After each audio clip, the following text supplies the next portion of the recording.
É sempre um prazer estar vindo conversar aqui no Telesaúde, principalmente quando venho falar sobre as práticas integrativas. Não precisa pedir duas vezes, não precisa chorar, a gente vem sempre com muito bom gosto. Então, eu vou compartilhar aqui a apresentação. Então, a gente vai trabalhar, conversar um pouco sobre as práticas da medicina chinesa e de que forma que elas podem aí estar contribuindo para as ações relacionadas à reabilitação. Tá? Então, esse é o nosso tópico de hoje. Deixa eu abrir aqui. Então, a gente vai falar um pouco, então, de quais são as práticas da medicina chinesa a gente pode estar interagindo, nesse contexto de pensar ações da reabilitação do pós-Covid. Então, essa web, ela vem, contribuir para um conjunto de web palestras, web fóruns, que a gente realizou nesses últimos 2 meses, e vem aí fortalecer a política catarinense de reabilitação que foi aprovada, agora em CIB, nos últimos dias. Então, é uma iniciativa bem promissora do Estado, pensar a reabilitação domiciliar e trazer as práticas integrativas para dentro desse contexto. Então, é um dos nossos documentos, que traz aí essa inovação de pensar as práticas nesse contexto. Dentro das práticas que a gente cita no protocolo de reabilitação do pós-Covid aqui em Santa Catarina, uma delas é as práticas advindas da medicina chinesa. Então, de onde é que surgiu essa iniciativa de a gente pensar também as práticas integrativas como um recurso terapêutico que pode ser incrementado aí de uma forma integrativa e complementar para se pensar o cuidado das pessoas que estão nesse processo de reabilitação, devido às sequelas da Covid. Então, isso vem fortalecido pela Política Nacional de Práticas Integrativas, então, que foi criada em 2006, com essa perspectiva de fortalecer as práticas integrativas, medicinas tradicionais, institucionalizar essas novas formas de cuidado, novas num sentido de inovação, porque elas são muito mais antigas do que as nossas práticas convencionais. E fortalecer a perspectiva de melhorar a qualidade, ampliar acesso, trabalhar a resolubilidade da atenção primária. Então, trabalhar a melhoria do acesso e trazer novas oportunidades e perspectivas para se ampliar a clínica na atenção primária. E aí essa política, ela traz, como grandes objetivos a incorporação e implementação de práticas integrativas no SUS, pensando a prevenção de agravos, a promoção e a recuperação de saúde, sempre trazendo a ênfase para o cuidado integral, contínuo, principalmente na atenção primária, contribuir para o aumento da resolubilidade do Sistema Único de Saúde, então ampliando o acesso das práticas integrativas, mas sempre pensando a qualidade, a eficácia, a eficiência, a segurança do uso dessas práticas, promover essa racionalização das ações de saúde, então trazendo essa perspectiva de inovação, trazer práticas que vão contribuir para esse desenvolvimento sustentável, otimizar recursos, estimular novas alternativas, e promover esse engajamento, então, tanto do usuário, do gestor, como do profissional de saúde. Então, nesses anos aí de construção da política nacional, a gente teve novas portarias que regulamentaram novas práticas integrativas, então hoje nós estamos com um conjunto de 29 práticas no SUS, Então, começamos com aquelas primeiras, a fito, a medicina chinesa, a medicina antroposófica, o termalismo e a homeopatia, e agora, com as 2 portarias, uma publicada em 2017, que trouxe e ampliou o número de práticas, inserindo naturopatia, musicoterapia, dança circular, meditação, o reiki, Então, aí essa gama de novas práticas e a portaria de 2018, que traz outras práticas, como a apterapia, aromaterapia, constelação familiar, aumenta o leque de opções das práticas relacionadas à imposição de mãos, a gente completa aí um cenário de 29 práticas. mas a gente sabe, né, que dentro do cenário nacional e catarinense existe muitas outras práticas integrativas que elas não estão nesse rol de 29. E aí, o primeiro movimento que a gente fez aqui no estado foi pensar assim, dessas 29 práticas, quais práticas elas podem, né, contribuir nesse processo de reabilitação do pós-Covid. Então, fizemos né, a área técnica, junto com o grupo condutor estadual de práticas integrativas, fizemos uma grande revisão de literatura para tentar elencar quais as práticas tinham, né, um mínimo de evidência científica, o que os protocolos internacionais estavam trazendo de referência, para que a gente pudesse, então, dar um direcionamento dentro desse protocolo estadual de reabilitação, quais as possibilidades, né, de práticas integrativas que os municípios poderiam iniciar. Né? Então, entre elas, as práticas da medicina chinesa, né, elas ganharam um grande destaque nesse cenário. E aí a gente pensa, tá, mas o que é medicina chinesa? Né? Então, quando a gente fala da medicina chinesa, né, é o nome dado para um conjunto de práticas terapêuticas que foram, então, desenvolvidas ao longo desses milhares de anos lá na China. Né? E a medicina chinesa, ela compreende, né, as práticas, né, as práticas que têm esse intuito de tratamento, de saúde, mas também tem um conjunto de práticas que trabalha essa questão relacionada com o diagnóstico. Né? Então, sempre baseado nessa análise global dos sinais e sintomas e pautado num referencial teórico que a gente, né, conhece, que é o referencial teórico do Yin e do Yang, são duas energias opostas que se atraem, e a circulação e o equilíbrio energético entre os 5 movimentos da natureza, né? Então, fogo, terra, metal, água e madeira.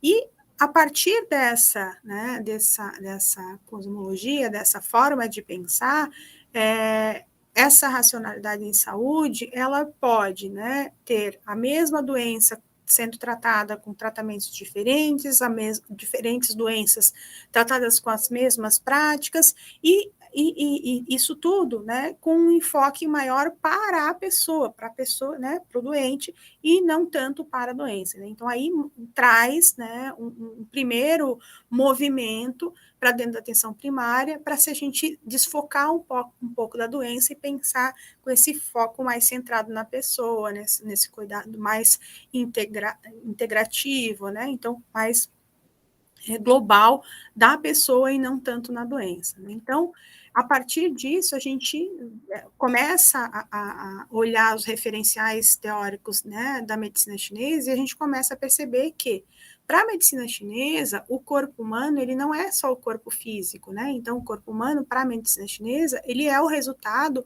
do equilíbrio da circulação da energia humana. Né? Então, o que é essa energia? Né?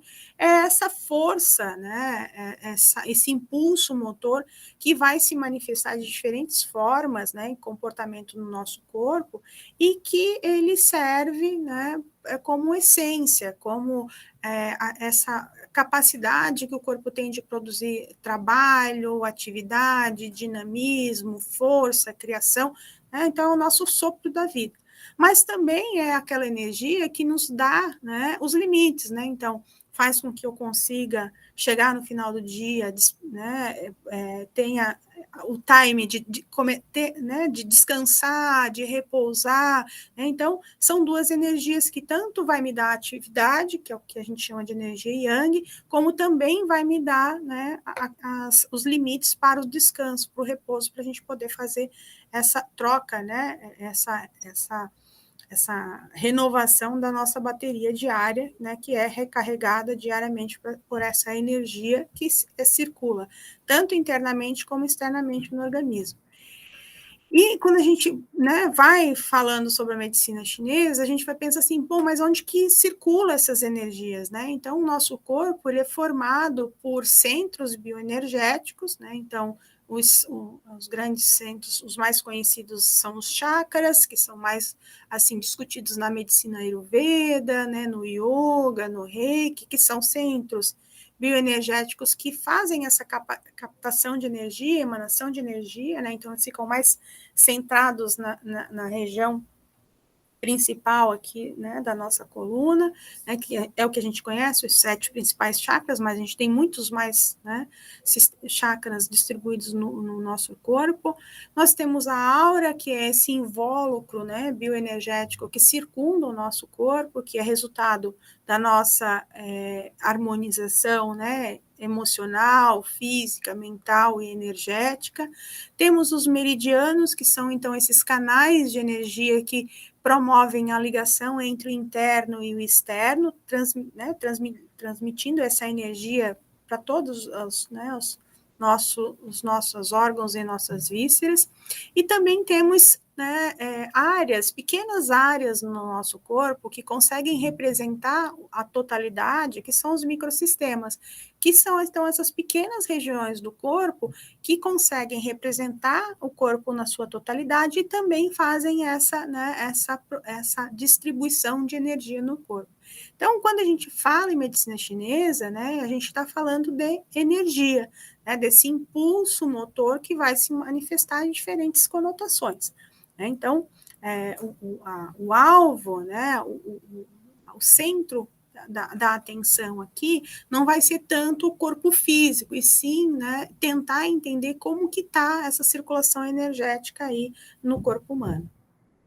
E aí, como a gente comentou, né, as bases da medicina chinesa é essa característica, né, de pensar o corpo humano como um todo, né, então esse referencial holístico, né, então a gente trabalha com o vitalismo, né, com o referencial holístico, do holismo, essa interação que o corpo, que o nosso organismo tem, né, com a natureza, então, né, a sua interação e a sua dependência, então, nós somos a reação do meio que a gente vive, né, então, se eu estou num ambiente muito agitado, provavelmente eu posso vir a ficar mais estressado, mais, né, ansioso. Se eu estou num ambiente mais calmo, provavelmente eu consigo me concentrar melhor, consigo, né, fazer as minhas habilidades, né, intelectuais de uma forma mais calma. Então, essa interação que o corpo tem com o meio também, né, pode ser explicada aí pelas bases da medicina chinesa. E a questão, né, relacionada à avaliação e o tratamento, né, sobre essa visão mais global, né? Então, essa visão mais centrado para, né, na pessoa e menos na doença, né? Mas, né, sempre essa busca de se pesquisar os sinais e sintomas de uma forma, né, no seu todo, para buscar explicações, não do porquê do sinal do sintoma, mas qual é a causa raiz que está desencadeando aquela manifestação física, né? Então, quando a gente pensa nas práticas advindas da medicina chinesa, né, acho que grande parte das pessoas lembram da acupuntura. E aí lembram da acupuntura e lembram da agulha, né? Então, parece que a medicina chinesa ela fica ali, né, focadinha só na acupuntura e na agulha.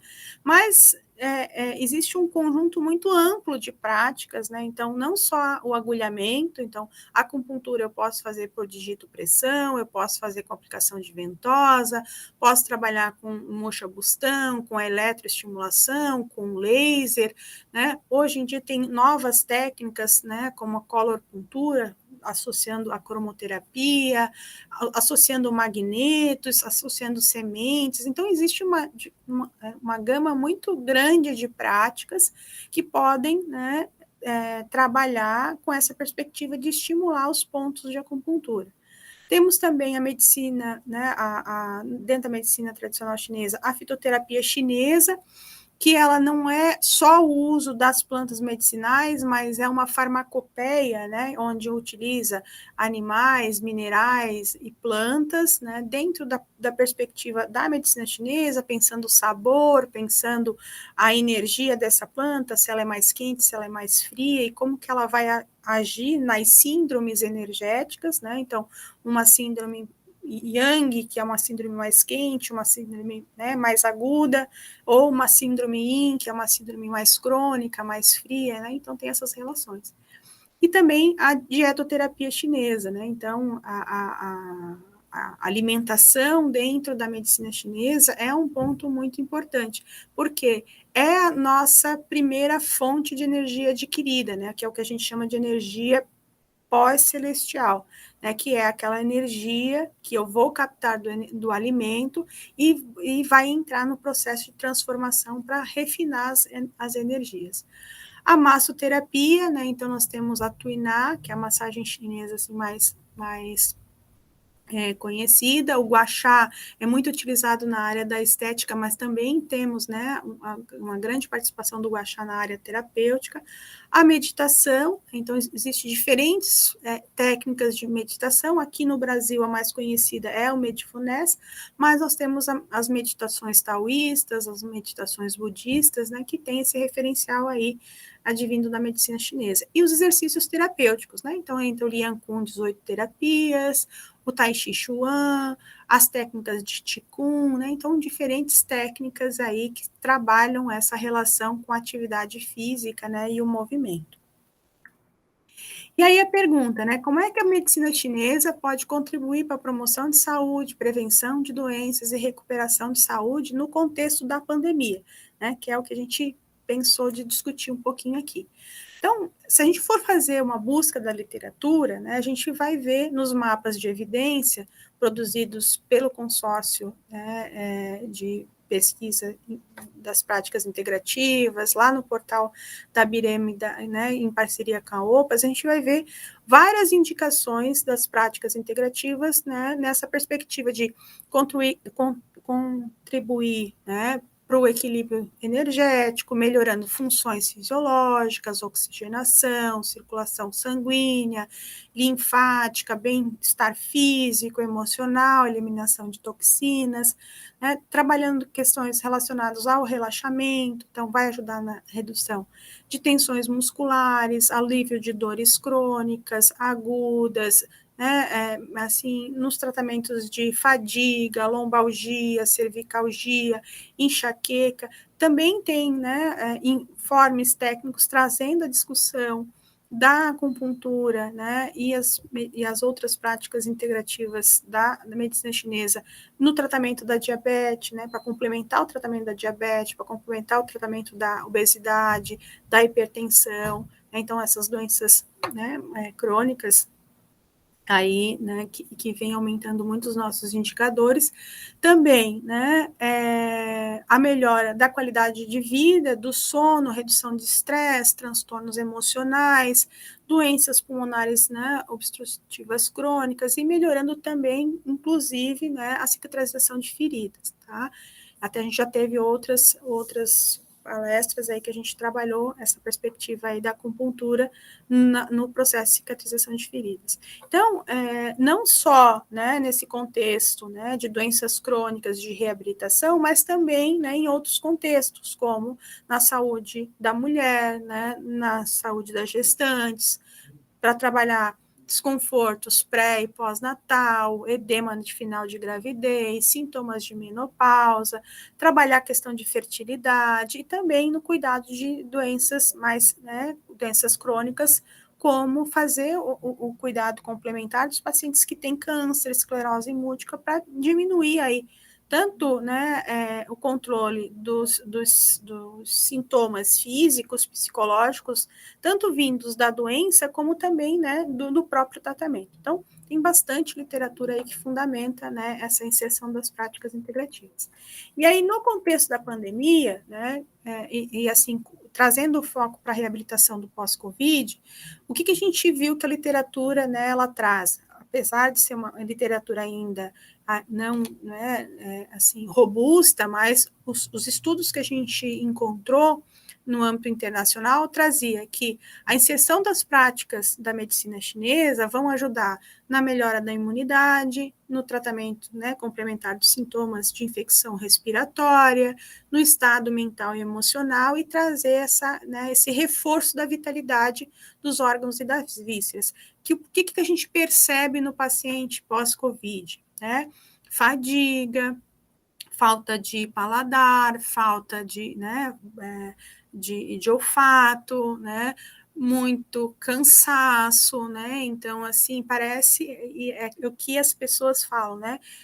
Depois da Covid, parece que me falta energia para fazer as coisas, né? Então, quando a gente vê essa frase, né, popular, a gente vê isso, a gente pensa assim, bom, realmente, né, o corpo ele entrou num processo de estresse, né, de fadiga energética, porque ele fez um movimento muito intenso para tentar, né, se proteger desse vírus, né, que é um vírus novo, que ainda a gente não tinha, né, a imunidade para que o próprio corpo pudesse, né, se defender como as outras doenças que a gente tem.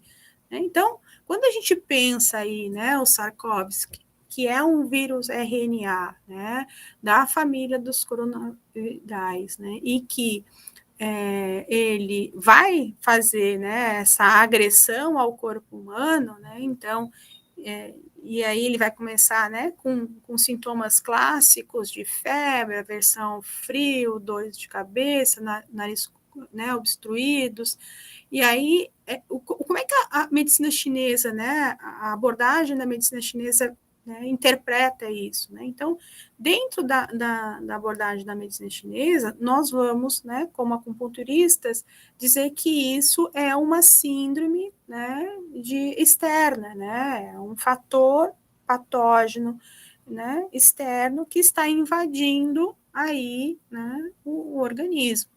Então, essas patologias externas, né, elas ficam na superfície no corpo. Se eu tenho, né, o meu sistema imunológico, né, o meu Eiki, né, então essa energia yang que circula ao redor do meu corpo forte, a tendência é que eu tenha esse processo, né, de conflito entre o fator patógeno e aí essa energia de defesa, e o organismo consegue fazer essa barreira. Agora, se por algum motivo, né, o organismo, ele, por N fatores, não está com essa energia de defesa fortalecida, esse fator patógeno vai conseguir interiorizar, né, e aí vai se transformar uma patologia, uma síndrome interna que é o que a gente fala dentro da medicina chinesa. E aí, por que isso surge? Né? Então, lembra que eu falei para vocês que a alimentação é um dos pilares da medicina chinesa e a atividade física também, né? A meditação, são pilares, né? Então, por que a gente trabalha com recursos terapêuticos, né? Muitas das nossas, né, literaturas vão mostrar a importância que a medicina chinesa traz para a atividade física, para a meditação e para a alimentação. Por quê?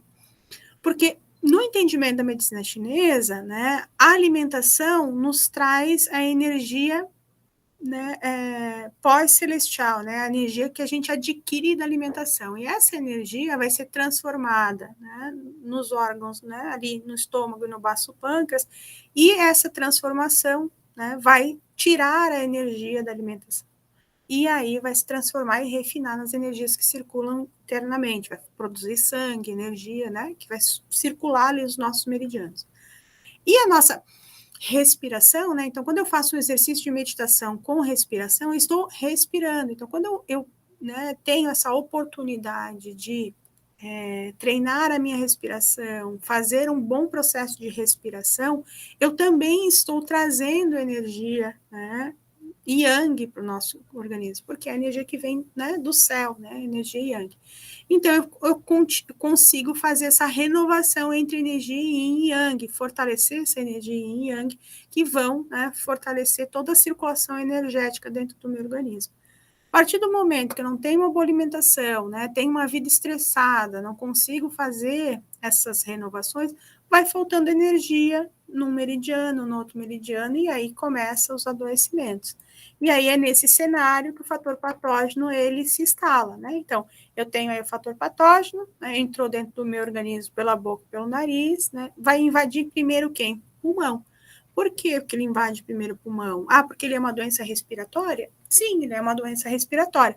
Mas dentro da medicina chinesa, a invasão acontece primeiro no pulmão porque ele é o meridiano mais externo do nosso corpo, né? Então, o pulmão, ele tem essa responsabilidade energética de controlar o que a gente chama de Eqi. É ele que vai fazer, né, movimentar a nossa energia de defesa. Então, o pulmão, para a medicina chinesa, ele é muito importante, né? Então, por quê? Porque é ele que vai gerar, né? Ele que vai defender esse nosso sopro da vida. Então, se eu tenho a invasão do pulmão, depois eu tenho a invasão do vaso pâncreas, estômago, e as coisas vão encardindo, como a gente vai falando, né? Depois eu tenho pericárdio comprometido, fígado e rim. O rim é o nosso órgão mais interno, é onde eu guardo a minha essência vital, né? É o que é a nossa bateria que está ali, né?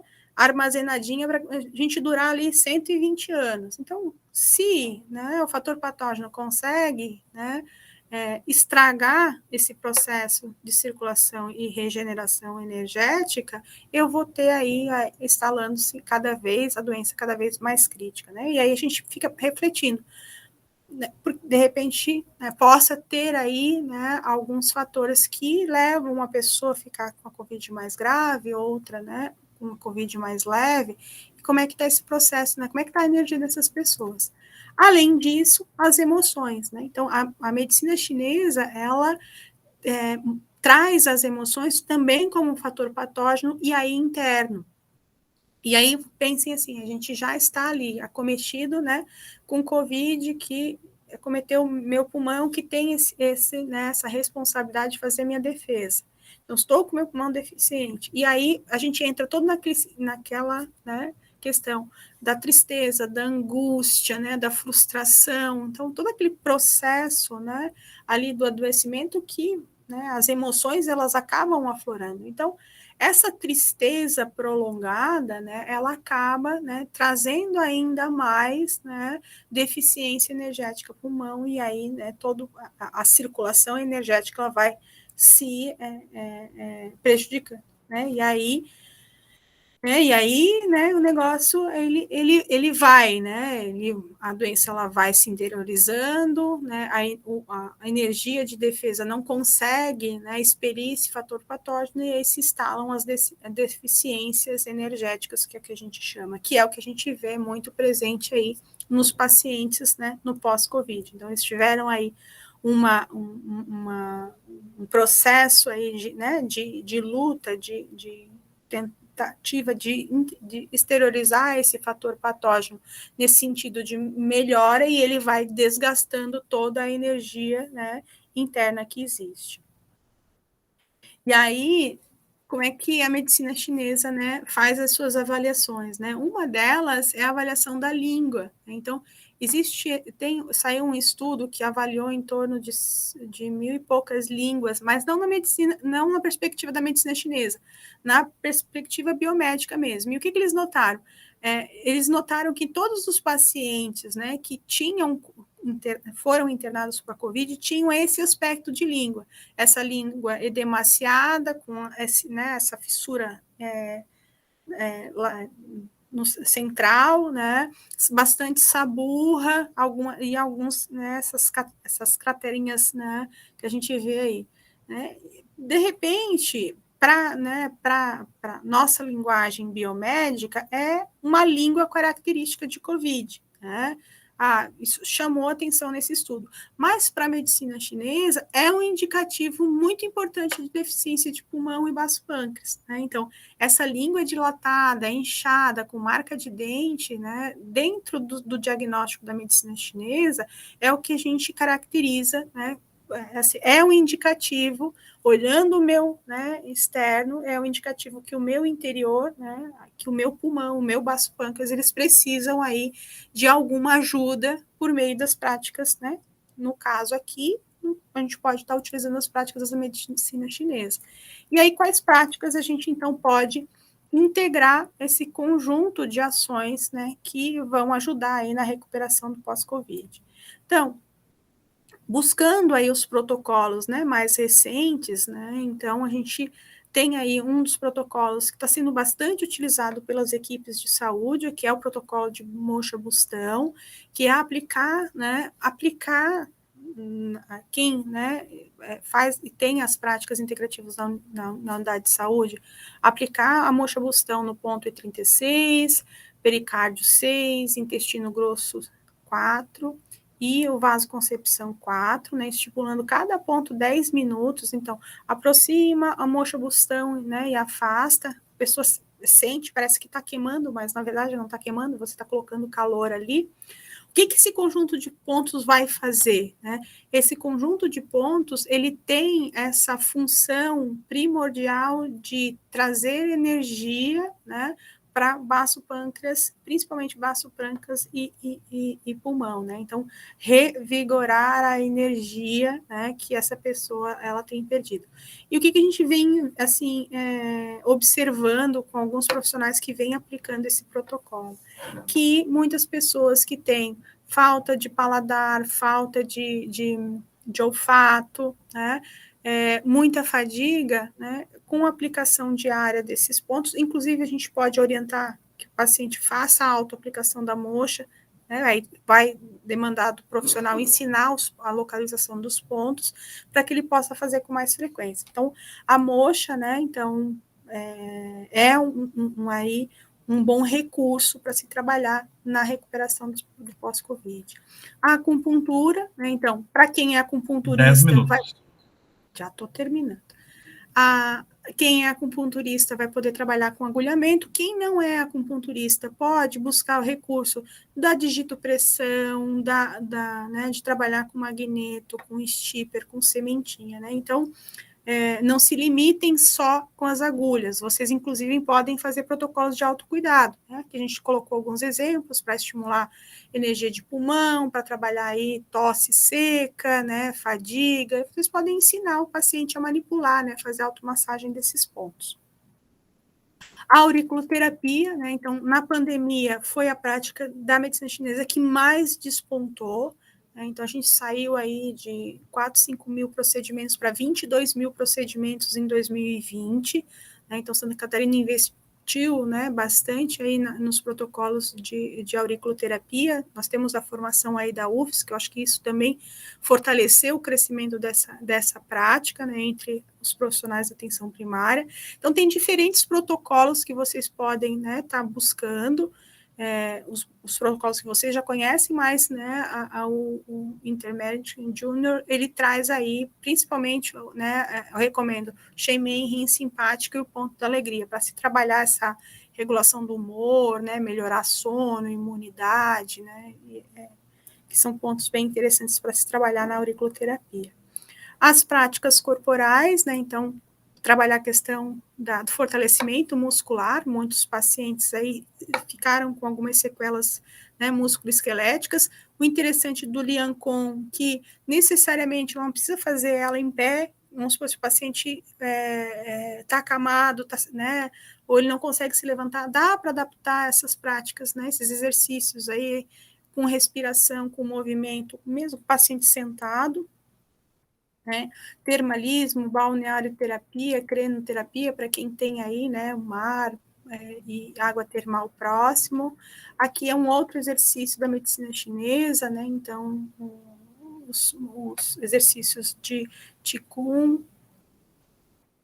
As práticas manuais, então, shiatsu, duin, automassagem, reflexologia, né? Então, digitopressão em pontos específicos, então, vai melhorar o humor, vai trabalhar a questão de dor, né? Então, redução de estresse. Então, e são técnicas interessantes também para vocês adaptar na parte do autocuidado, ensinar a pessoa, né, a fazer essa automassagem e a meditação, né? Então, é uma prática aí que também aumentou muito, né, a disseminação dela, né, eu acho que esse processo de isolamento, né, o estresse e a praticidade que é a inserção da meditação, ela vem trazendo resultados bem favoráveis aí para redução, né, de tensão muscular, alívio de dor, enxaqueca, melhora da qualidade de sono, redução de estresse, transtornos, né, então, independente da vertente de meditação que você escolhe, né, ela vai te trazer benefícios aí bem interessantes, com bastante estudos mostrando isso. Tá? Aqui eu trouxe algumas referências, né? Então, os protocolos internacionais que a gente utilizou de referência para montar a nossa nota técnica, a nota técnica 12, que traz, né, um conjunto de práticas integrativas que podem ser utilizadas para as doenças crônicas, pessoas idosas e o processo de reabilitação aí da COVID, e também o nosso protocolo de reabilitação, né, que faz parte da política de reabilitação catarinense, que cita aí, né, algumas práticas integrativas que podem compor as ações de reabilitação.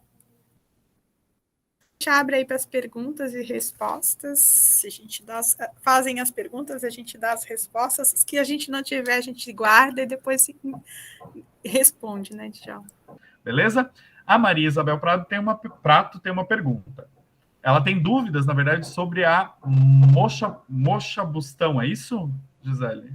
Sim, mas qual que seria a dúvida sobre a questão do tipo de mocha bustão, como aplicar?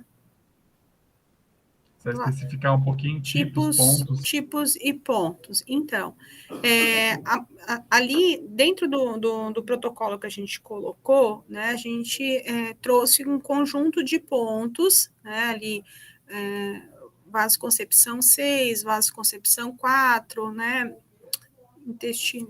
Agora deixa eu fazer a cola aqui, Maria. De cabeça, a pessoa vai ficando. Como é que o Djalma disse? Não é velha, antiga? Tá, deixa eu pegar aqui. Então, ali, né? Então, assim, em relação ao pós-Covid, né? E não só no pós-Covid, né? Então, assim, se está fazendo acompanhamento do paciente durante ali, né, o processo de adoecimento, os pontos que são interessantes para trabalhar com mocha é o E36, o pericárdio 6, o intestino grosso 4, VC6, né? Vasoconcepção 6 e vasoconcepção 4. Então, são esses 5 pontos e que você vai fazer a aplicação de 10 minutos em cada ponto. Então, você pega o bastão de mocha, né? Deixa eu assim, pegar o bastão de mocha, você vai aproximar no ponto e vai manter, né, aproximado. A pessoa, ela vai ter a tendência de dizer que está queimando, mesmo que você esteja, né, afastado. Então, quando a pessoa diz assim, parece que está queimando, você afasta e retorna para o ponto. E aí vai manter ali 10 minutinhos. Deu os 10 minutos, vai para o próximo ponto. Então, a ativação desses pontos, né, ele ajuda a fortalecer a energia, né, que foi desgastada aí durante o processo de adoecimento, tá? Existem outros protocolos, né, então existem diferentes protocolos que você pode, inclusive, de repente, se é da área da acupuntura, né, adaptar conforme a sua anamnese, tá? Certo. E aí uma outra coisa, só complementar, Djalma, que o pessoal pergunta, tem que ser a mocha bustão de artemisia, né, que é aquela que dá aquele cheiro horrível na unidade de saúde? Não precisa ser a da artemisia, pode ser a mocha bustão de carvão, né? Então, assim, se você tem uma sala, né, uma sala reservada, que você possa fazer de artemisia, né, que o pessoal fala, parece que tem cheiro de maconha, né, catinguenta, dá briga na vizinhança, tem colegas que não gostam, né, e às vezes até o próprio paciente não gosta, né, aí tem alternativa, né, e é engraçado isso. Então, a gente diz que mocha, às vezes, é sinal de discórdia dentro da união. Então, se tem isso, né, usa a mocha de carvão, ela né, é um bastãozinho pretinho, ela não dá cheiro nenhum e vai fazer a mesma função, tá? Claro que a da artemisia, né, os estudos mostram que ela tem uma ação terapêutica, né, diferenciada, mas, né, entre não usar nada e ter as alternativas, inclusive hoje tem até mocha a elétrica, né? Então tem várias alternativas aí. Gisele, eu acho que por hoje é isso. Já estou aqui posso para te dispensar. Fique à vontade para fazer o encerramento, reforçar algo que você tenha dito. Enfim, a palavra é sua aí para fazer o fechamento. Joia, né? Então, assim, agradeço a oportunidade, que, né, assim, hoje é o encerramento, né? Então, desejo para todo mundo um ótimo, né, virada de ano, boas festas, né, que o ano que vem a gente possa multiplicar aí cada vez mais as nossas parcerias, né, Djalma? E aí que a gente faça bastante web palestra ano que vem também.